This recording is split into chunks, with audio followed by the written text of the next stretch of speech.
सामान से लदा हुआ एक बहरी जहाज महू सफर था कि तेज हवाओं की वजह से वो अल्टरने लगा। करीब था कि जहाज डूब जाता। इसमें मौजूद ताजरों ने कहा कि बोझ हल्का करने के लिए कुछ सामान समंदर बर्द करते हैं। ताजिरों ने मशूरा करके तय किया कि सबसे ज्यादा सामान जिसका हो वही फेंक देंगे। जहाज का ज्यादातर लॉर्ड एक ही ताजिर का था। उसने एतराज किया कि सिर्फ मेरा सामान क्यों, सबके माल में से थोड़ा थोड़ फेंक देते हैं। उन्होंने जबरदस्ती इस नए ताजिर को सामान समेत समंदर में फेंक दिया। कुदरत की शान के समंदर की मौजें उसके साथ खेलने लगीं। उसे अपनी हिलाकत का यकीन हो गया। जब होश आया तो क्या देखता है कि लहरों ने उसे साहिल पर फिनक दिया है। ये एक गैर आबाद जजीरा था। जान बचने पर उसने रब का शुक्र अदा किया, अपनी सांसें बहाल की।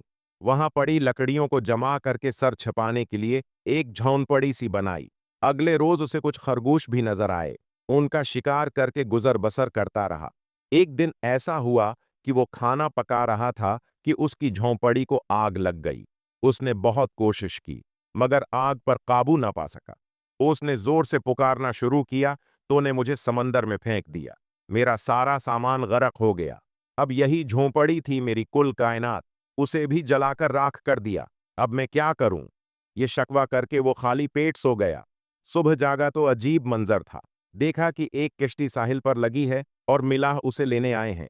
उसने मिलाहों से पूछा कि तुम्हें मेरे बारे में कैसे पता चला?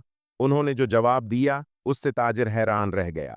मिलाहों ने कहा कि हमें पता था कि ये जजीरा गैर आबाद है, लेकिन दौर से धवां उठता हुआ नजर आया तो समझे शायद कोई यहाँ फंसा हुआ है जिसे बचाना चाहिए, इसलिए हम तुम्हारे पास आए।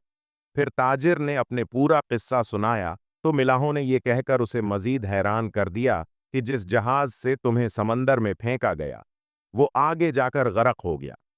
ये सुनकर ताजिर सजदे में गिर गया, रब का शुक्र अदा करने लगा और कहा कि पाक है वो जात जिसने मुझे बचाने के लिए ताजिरों के हाथों समंदर में फेंकवाया। अपने बंदों के बारे में वही ज्यादा जानने वाला है।